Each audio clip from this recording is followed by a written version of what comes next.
Art as a source of strength and resilience. That's what I wanted to talk about. Sometimes I think words choose us before we ever learn to use them. They arrive quietly in silences, heartbreaks, and the moments when nobody is watching. And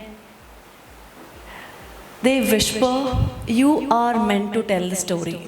Sometimes, even before we begin to write, the world has already written its version of us. The illusion before the truth ever gets a chance to speak. My name is Kadali Satyanarayana. I am an author, lyricist, screenwriter, and a publisher. But before all those titles, I was simply a 15-year-old child trying to figure out with the chaos as words as only my anchor.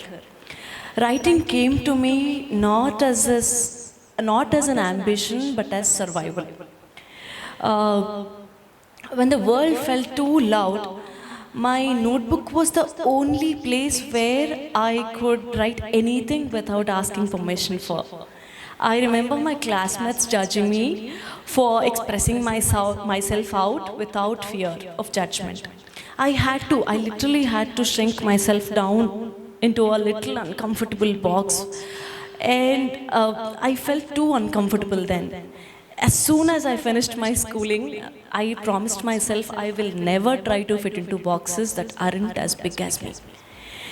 On the outside, I was just another teenager with a diary, but inside, I was building an empire, a world that no one could distort, a quiet rebellion behind the smoke of normalcy. My first poem was about female infanticide. Second was about molestation faced by girls at homes. Third was about female identities in towns and cities.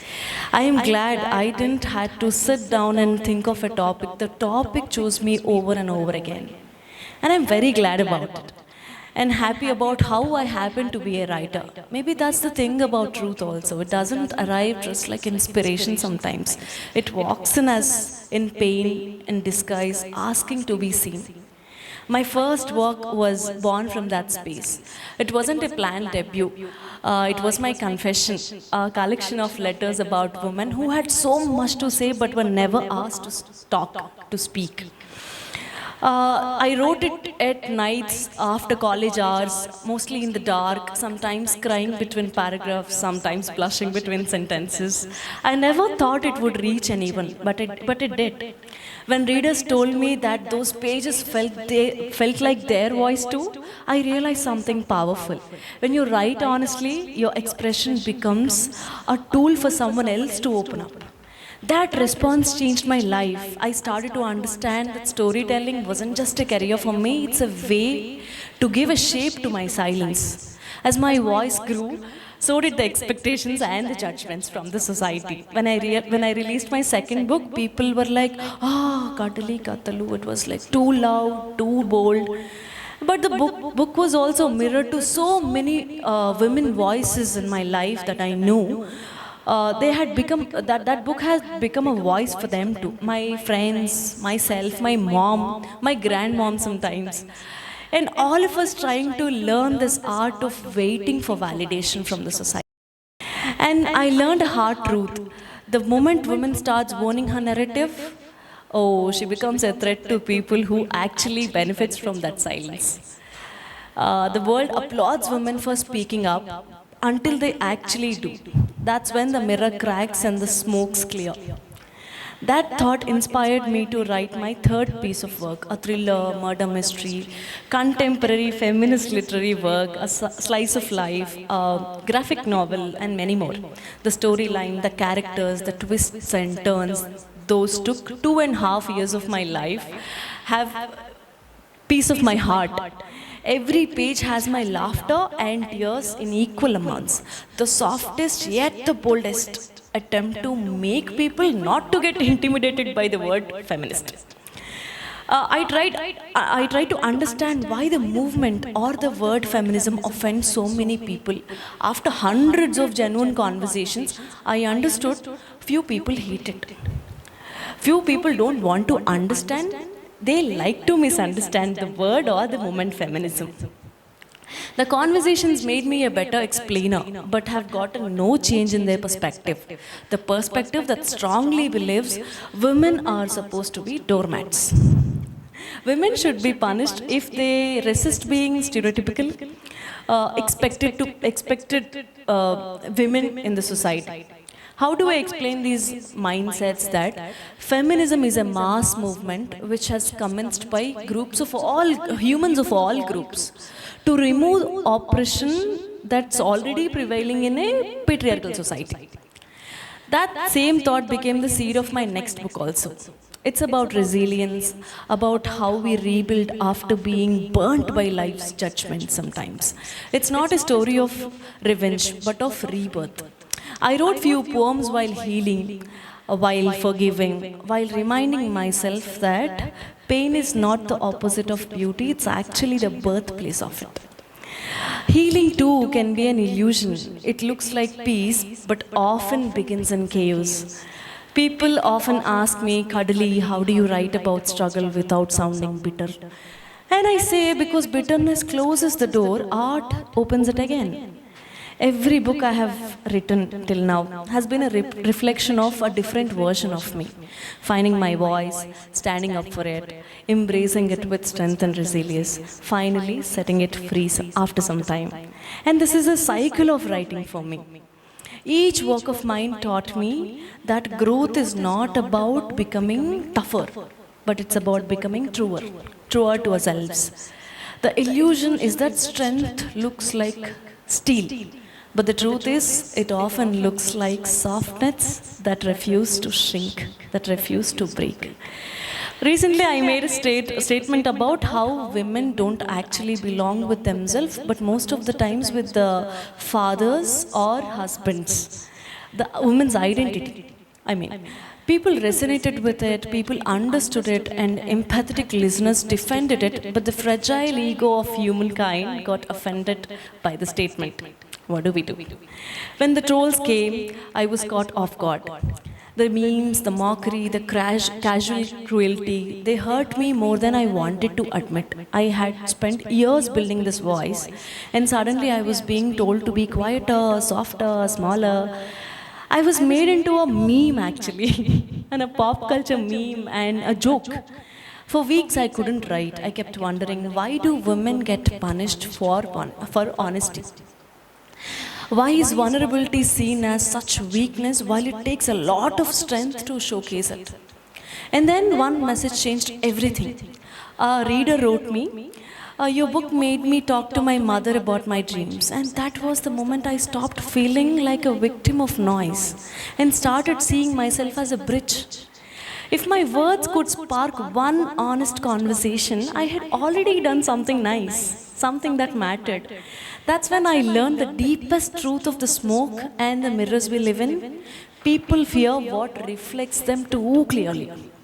When I started my publishing house, I wanted it to be more than a publishing house. I wanted it to be a safe room for storytellers who didn't want to ask permissions, for writers who wanted to say something so real in a world full of instant gratification and filters.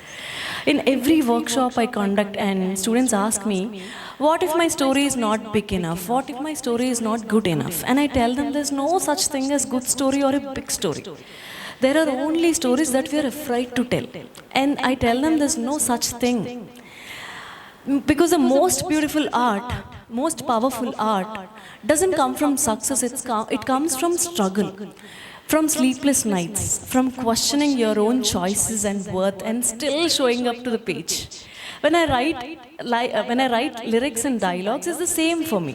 Every line I have written, whether the film or the book or the independent piece, it carries a heartbeat of mine. I don't write hits, I write whatever I feel like, I write my truths, and the world decides if it has to be a hit or a fat.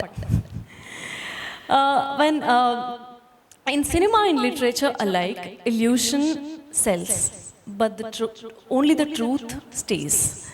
I learned that creativity isn't glamorous all the time. It's lonely, it's painful, it's terrifying also. But it's also sacred.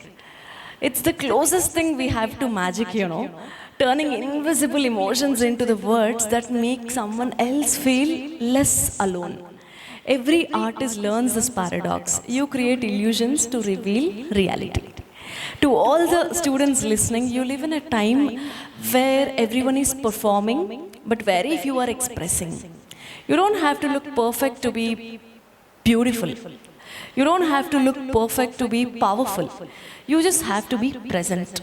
You will be misunderstood. People will misread your intentions, mock your dreams, measure your worth with the standards they have been introduced to.